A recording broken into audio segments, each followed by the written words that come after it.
नमस्कार, मैं आनंद कुमार। झारखंड और राज्यसभा चुनाव, ये दो शब्द जब भी एक साथ आते हैं तो जहन में लोकतंत्र की मर्यादा नहीं बल्कि हॉर्स ट्रेडिंग और थैली शाहों की तस्वीरें उभरने लगती हैं।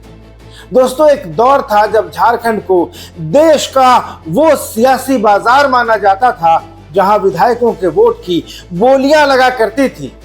चुनाव आयोग को अपनी फाइलों में दर्ज करना पड़ा था। मुख्य चुनाव आयुक्त को टिप्पणी करनी पड़ी थी कि झारखंड खासतौर पर राज्यसभा चुनाव के मामले में बदनाम हो चुका है।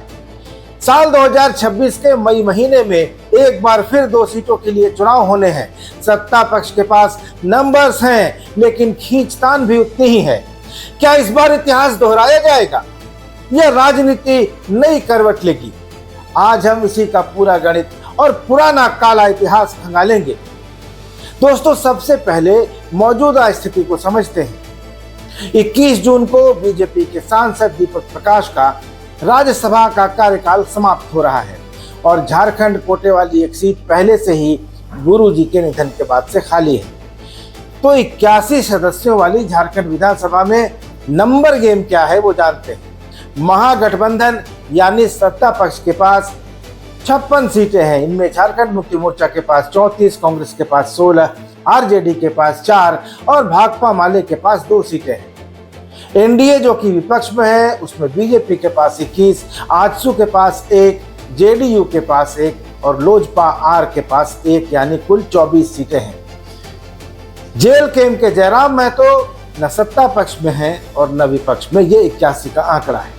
राज्यसभा की एक सीट जीतने के लिए प्रथम वरीयता के 28 वोटों की जरूरत है। सत्ता पक्ष के पास 56 विधायक हैं, जिसका मतलब है कि गणितीय रूप से वे दोनों सीटें जीत सकते हैं। इतने नंबर उनके पास हैं। लेकिन दोस्तों, सियासत गणित से और कैलकुलेशन से नहीं चलती है, महत्वाकांक्षाओं से चलती है, पर्दे के पीछे की राजनीति से चलती है। तो अब समझिए वो समीकरण जो इस चुनाव को रोमांचक बना रहे हैं। समीकरण नंबर 1, एक तेरा एक मेरा का फ्रेंडली एग्रीमेंट। अगर झारखंड मुक्ति मोर्चा और कांग्रेस के बीच सहमति बन जाती है तो झारखंड मुक्ति मोर्चा एक सीट पर अपने 28 वोट देगा और कांग्रेस को दूसरी सीट के लिए अपने कोटे के बचे हुए विधायकों के अलावा आरजेडी और सीपीआई-एमएल का समर्थन दिलाएगा। इस हालत में महागठबंधन आसानी से दोनों सीटें जीत लेगा और बीजेपी को उम्मीदवार उतारने का मौका ही नहीं मिलेगा। अब आते हैं समीकरण नंबर 2 पर, दोस्ताना संघर्ष का खतरा। अगर कांग्रेस अपनी जिद पर अड़ी रही और झारखंड मुक्ति मोर्चा ने दोनों सीटों पर अपने उम्मीदवार उतार दिए तो क्या होगा? झारखंड मुक्ति मोर्चा अपने 28 वोट से एक सीट तो जीत लेगा, लेकिन दूसरी सीट के लिए उसके पास सिर्फ 6 वोट बचेंगे। वहीं कांग्रेस के पास 16 हैं। अगर आरजेडी और माले ने भी कांग्रेस उम्मीदवार को वोट दिया तो भी ये आंकड़ा 22 तक ही पहुंचता है, यानी जीत के लिए फिर भी 6 अतिरिक्त वोटों की जरूरत होगी। और यहीं से शुरू होता है क्रॉस वोटिंग का अनुमान, स्पेकुलेशन और भविष्यवाणियां, आशंकाएं और संभावनाएं। और अब आते हैं समीकरण नंबर 3 पर, भाजपा का मास्टर स्ट्रोक या निर्दलीय की एंट्री। दोस्तों, बीजेपी के पास 21 वोट हैं। उसे जीत के लिए 7 और वोटों की जरूरत है।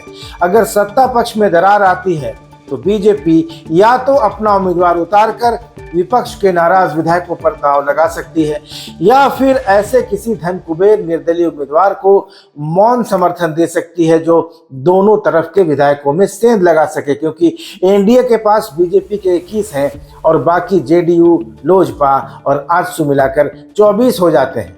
तो 4 वोटों के लिए या तो क्रॉस वोटिंग हो सकती है या फिर बिहार की तर्ज पर विधायकों को एब्सकॉन्ड कराकर, अनुपस्थित कराकर ये काम किया जा सकता है।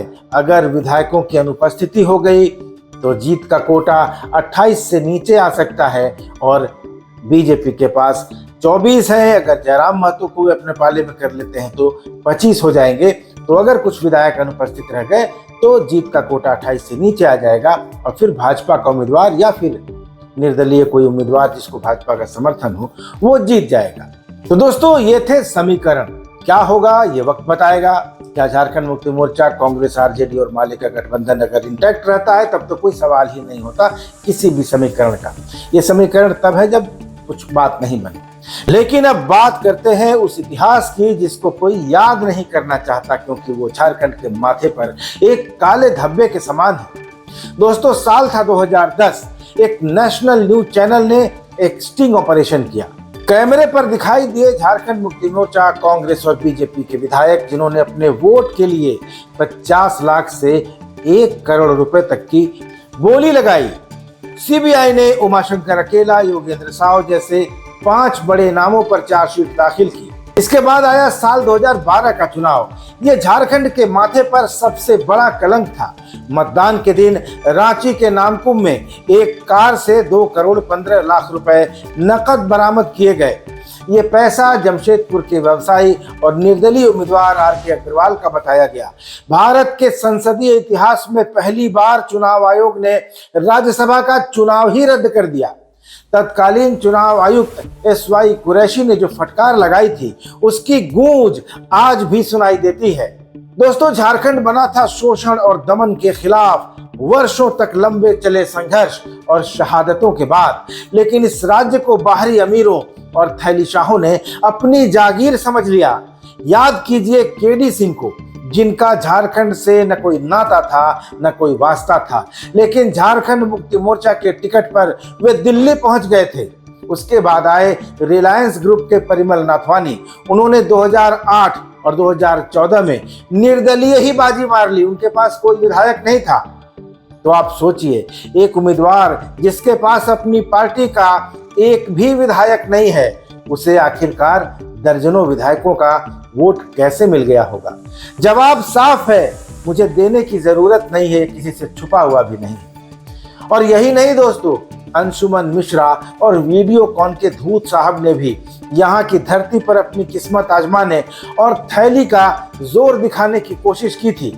2016 में भी मुख्यमंत्री कार्यालय के अधिकारियों और सत्ता शीर्ष के लोगों की का वो वीडियो और वो ऑडियो भी याद होगा, जिसमें कांग्रेस की विधायक निर्मला देवी के पति योगेंद्र साव को मैनेज करने की कोशिश होती दिख रही थी। लेकिन दोस्तों, 2019 के बाद से जब से हेमंत सोरेन सरकार बनी है, झारखंड में राज्यसभा के 3 चुनाव बिना किसी विवाद के गरिमापूर्ण तरीके से संपन्न हुए हैं।